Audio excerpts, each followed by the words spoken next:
Good evening, everyone. The enemy Wildcats open the CCHA playoffs against a familiar opponent, the team that eliminated them last season, Bowling Green. The Falcons definitely make things interesting at the Barrie Event Center. We will pick this one up in period number 1 for the Falcons in the corner, and the puck is going to end up on Dan DeSalvo's stick, and there it is. He gets the goal, and that is a 1-0 lead to get things going. Next, NMU, even strength. Justin Floric is going to show up and put the puck home, and that gets a tie, and that's how it goes after 20 minutes. So let's move to the second. It is Ryan Doherty, who's been playing very well the last couple of weeks. He's going to create some garbage in front of the net, shoots that one in, and it's 2-1, but it was tied at 2 after 2. So let's go to the third. Power play in front. Andrew Chernachan from Mitch Jones and Stefan Vijay gives NMU a 3-2 lead, and NMU would strike again as CJ Ludwig will get the puck over to Tyler Grahn, race to the finish, and yes, through the 5-hole it looks like. NMU goes on to win this one by a count of 4-2. We came out a little flat. I think some of the guys might agree with me, but you know, they took it to us at the start. They're a hard-working team, and we kind of expected that. But we found a way, and good teams always find a way. They gave us a run for their money there, but luckily we came out in the third and capitalized on a couple of chances. But just back and forth the whole game, so I think it was really evenly matched, and I think tomorrow night's going to be a huge game for us. And that game Saturday night will also start at 7:35, and yes, of course, on Sunday if necessary, but we don't want to talk about that. To the scoreboard.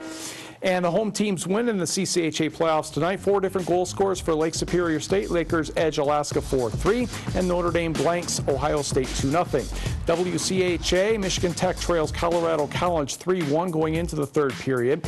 North Dakota over Minnesota State 4-2. St. Cloud State edges Duluth 2-1, and it's Denver blanking Nebraska Omaha 3-0.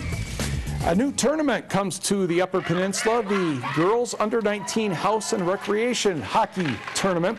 Marquette in the white is taking on Manistique, and this is Molly Matson with the goal just 19 seconds into the contest, bounced off of everything, and that gave the Sentinels a 1-0 lead. A skosh more than 2 minutes later, it will be Kate Garrow across the blue line, slides it right in the middle, and that one takes a funny bounce on the way to the net. It's good enough for her. That gives Marquette a 2-0 lead. Yes, that would be your dad, Doug Garrow, one of the assistant coaches. Penalty shot for Taylor Hoholik, but she's a little bit wide with that attempt. And Marquette would add 4 more goals and go on to win this one 6-0. Again, the final of this tournament is 2:30 on Sunday.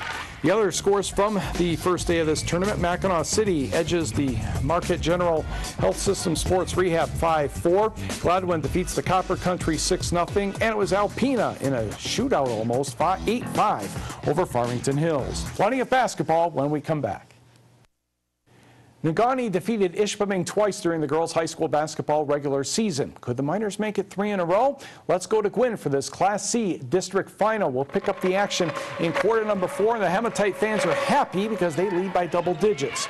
Negaunee gets going, though. Courtney Wara drives, scores, and the foul cuts the deficit to 34-19. And Negaunee is hoping to put the hex on me or Ishpeming, I don't know which.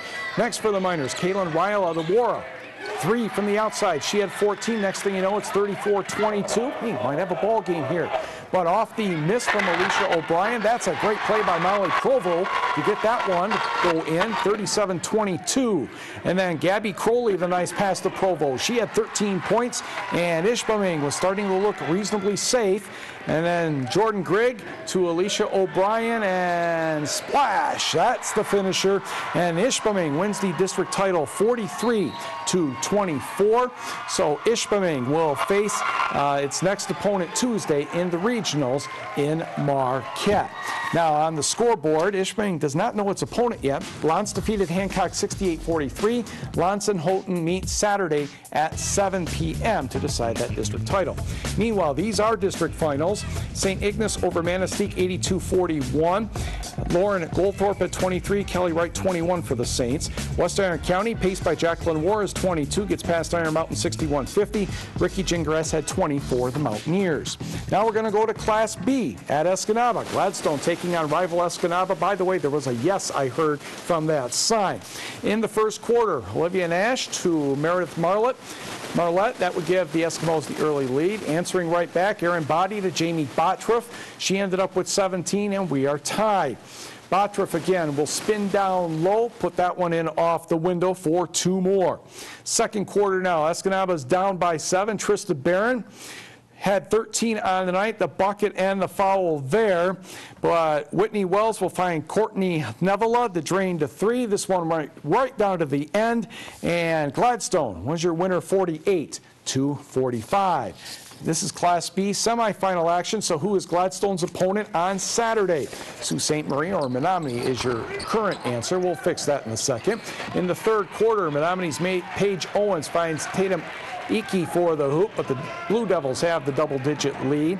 Cassandra Metrich back to Jessica Palmer for the hoop. Sault Ste. Marie leads by 25. Jacqueline Harwood would take it all the way and get the foul. The Blue Devils win 60-36, so it's Gladstone and Sault Ste. Marie tomorrow at 2:30 Eastern Time. On the board, Class D results here. This is a district final. Superior Central over Munising 50-28. Barriga tiptoes past Chassel 32-24. Vanessa Freeberg, by the way, had 24 for the Cougars in the Superior Central win.